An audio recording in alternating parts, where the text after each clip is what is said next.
कोल्हापूर जिल्ह्यातील काही महत्त्वाच्या बातम्या आपण आता थोडक्यात पाहणार आहोत। त्यासाठी पाहूया संक्षिप्त बातम्या अर्थात फास्ट न्यूज।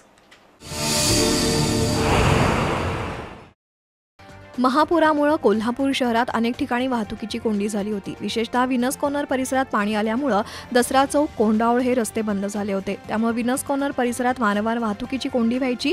अशावेळी कोल्हापूर ड्रीम फाउंडेशनच्या वतीने शहर वाहतूक नियंत्रण शाखेला मदतीचा हात देण्यात आला। फाउंडेशनच्या मुलींनी विनस कॉर्नर परिसरातील वाहतूक कोंडी सोडवण्यासाठी वाहतूक पोलिसांना मदत केली। कोल्हापुरातील नामदेव शिंपी समाजाच्या वतीने संत नामदेव महाराज यांच्या 674व्या समाधी सोहळ्यानिमित्त विविध कार्यक्रम झाले। महिला मंडळाच्या वतीने लहान मुलांची संत वेशभूषे स्पर्धा घेण्यात आली। नामदेव बोर्डिंग इथं झालेल्या या उपक्रमाला प्रताप क्षीरसागर, बाळासाहेब वर्णे, राहुल काकडे, अलका बकरे, कोमल पिसे यांच्यासह समाज बांधव उपस्थित होते।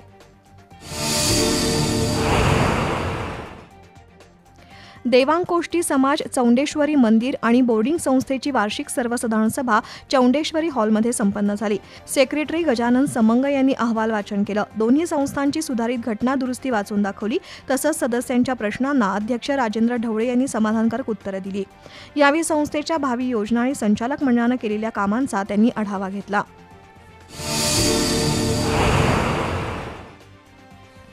शिवाजी विद्यापीठाच्या अहिल्यादेवी होळकर अध्यासनाच्या वतीने पुण्यश्लोक अहिल्यादेवी होळकर यांच्या त्रिशताब्दी जयंती वर्षानिमित्त कार्यक्रम झाला। त्यातून पुण्यश्लोक अहिल्यादेवी यांचे जीवन आणि कार्य या विषयावर चर्चासत्र झालं। अहिल्यादेवींनी स्वच्छ प्रशासकीय कारभार केला। समाजोपयोगी कामासाठी लागणारा पैसा त्यांनी कर स्वरूपाने गोळा केला नाही असं प्रतिपादन राज्यशास्त्र विभाग प्रमुख डॉक्टर प्रकाश पवार यांनी केलं। यावेळी कुलगुरू डॉक्टर दिगंबर शिर्के यांनी मनोगत व्यक्त केलं। यावेळी डॉक्टर मच्छिंद्र गोफणे, प्राजक्ता राजमाने, दत्ता टिपुगडे, डॉक्टर अविनाश पाटील यांच्यासह संशोधक, शिक्षक, विद्यार्थी उपस्थित होते।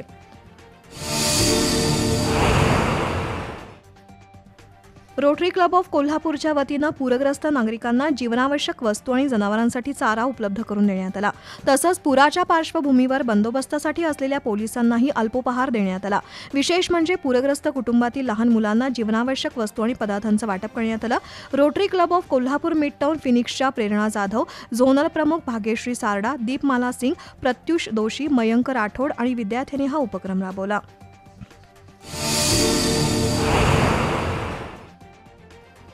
अतिवृष्टीमुळे यंदा कोल्हापुरात नागरी वस्तीत पुराचं पाणी घुसलं। अशावेळी नागरिकांना सुरक्षित ठिकाणी हलवण्यात आलं। दसरा चौकातील चित्रदुर्ग मठामध्ये राहणाऱ्या पूरग्रस्त नागरिकांना कोल्हापुरातील शाहीर पिराजीराव सरनाईक एज्युकेशन ट्रस्टकडून पिण्याचं शुद्ध पाणी पुरवण्यात आलं। तसंच जनावरांसाठी कडबाकुटी देण्यात आली। यावेळी महानगरपालिकेचे अधिकारी डॉक्टर बाबर, अमर सरनाईक, रमेश चावर, रंकाळा हेल्थ ग्रुपचे अविनाश कुंभार, संदीप शिंदे, विजय वरुटे, नितीन सूर्यवंशी, प्रतीक गावडे, दीपक पाटील, सौरभ जोशी उपस्थित होते।